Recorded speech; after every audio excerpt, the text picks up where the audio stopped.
Now back to the topic of another success in U.S. talks with the Belarusian regime. 123 political prisoners were released by the Belarusian authorities after talks were held between U.S. envoy John Cole and Alexander Lukashenko. To discuss this important development, I'm joined by Alina Koushyk, Editor-in-Chief of Belsat TV, an independent Belarusian media outlet operating in Poland.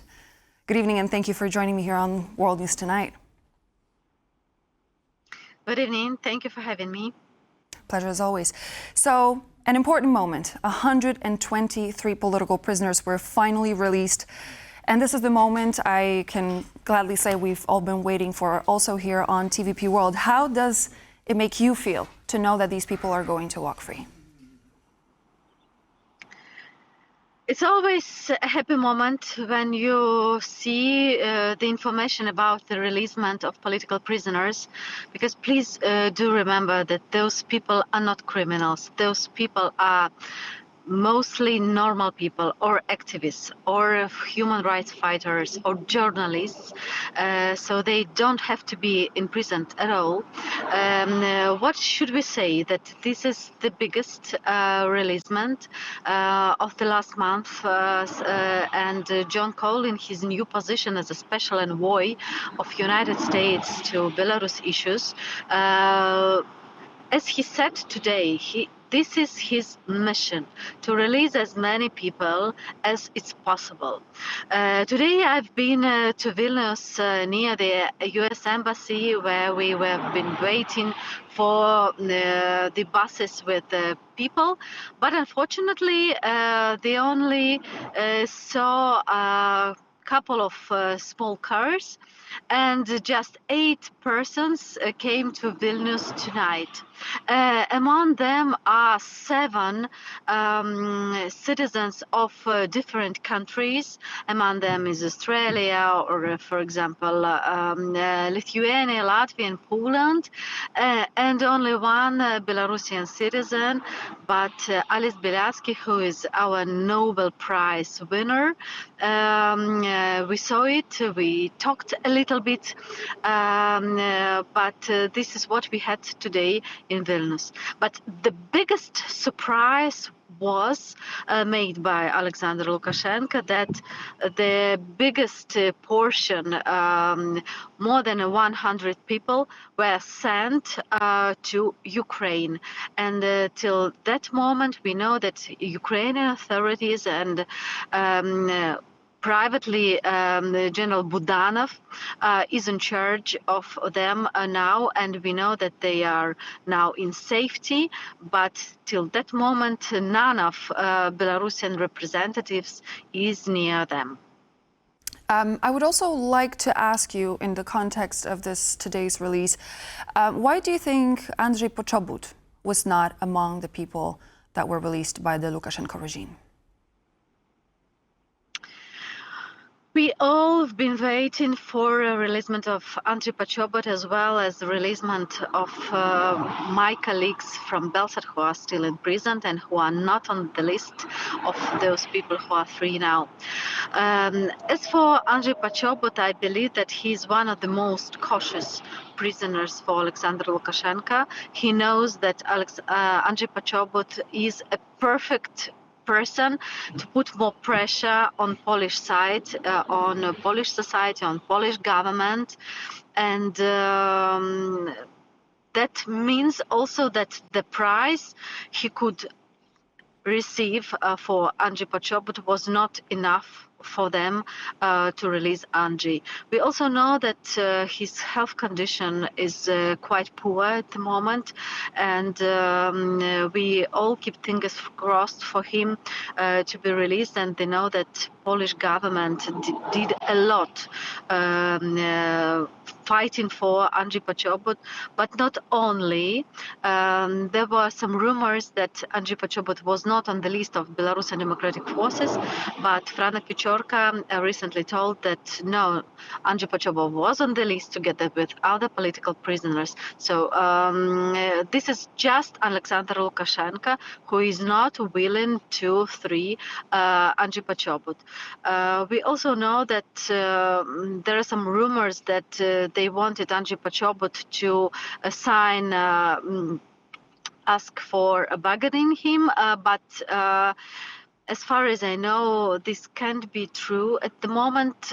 So what's left? I have been talking to representatives of Polish Ministry of Foreign Affairs, and they said that we need to find another strategy to get Andrzej Poczobut out of Lukashenko's prison. U.S. officials have told Reuters, this is something that we've learned from them, that engaging with Lukashenko and with his regime is a part of an effort to actually peel him away from Vladimir Putin, at least to a certain degree. Do you think that U.S. officials actually have the right to assume that Lukashenko could actually be swayed from under the influence of Vladimir Putin? I think this is a part of big game. We all know how difficult geopolitical situation is at the moment in our region, and I believe that American diplomats are very realistic and they understand who is Lukashenko in the real game. At the other hand, Lukashenko is one of the closest person and the closest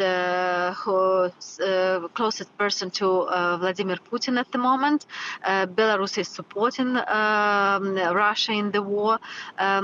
So these small steps can show that Lukashenko has the other way. But please remember that this is a game which is made by Washington. We have completely different state of mind of Brussels and European countries. And we all know that the lifting of the sanctions on potash from the American side, yes, they're important, and for Lukashenko they were very important. But on the other hand, the biggest sanctions and most heavy sanctions are on European way. That's why, as representative of Democratic Forces said today, Franek Wieczorka, that yes, lifting American sanctions is for releasing people, but lifting of European sanctions is for changing situation in the country. So we all hope that someday it would happen.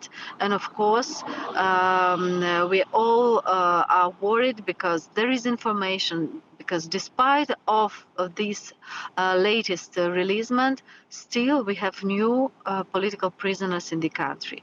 So this is unfortunately now just one-way ticket, and Lukashenko is playing his game. And what is important today, Lukashenko showed his power by sending these biggest parts, these very important figures of Belarusian Democratic Forces, as Maxim Znak, as Maria Kolesnikov, as Viktor Babarika, Pavel Severinets, to Ukraine.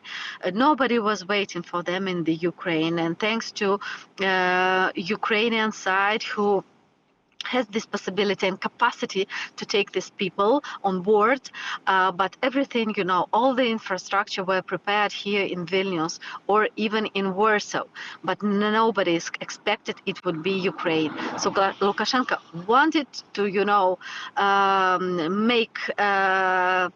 to show that I'm playing here with the big cards and you will do what I want. So we'll see it, and we'll see what will be the next steps of American diplomats. We hope we'll have more information on how negotiations in Minsk went, maybe from Christopher Smith or from John Cole. But at the moment, this is a closed information. Our time on the program is running out, but I wanted to ask you this final question. With what you said just now, with everything that happened with the negotiations between the U.S. and Belarus, what does this mean for Belarusian opposition and Belarusian democracy in weeks, months, and years to come? We're all happy today because people are released, they are free, but this is just one small step, and we need to fight more. We need to fight and look for new strategies and new releasement. And actually, John Cole also said that we will have new releasement.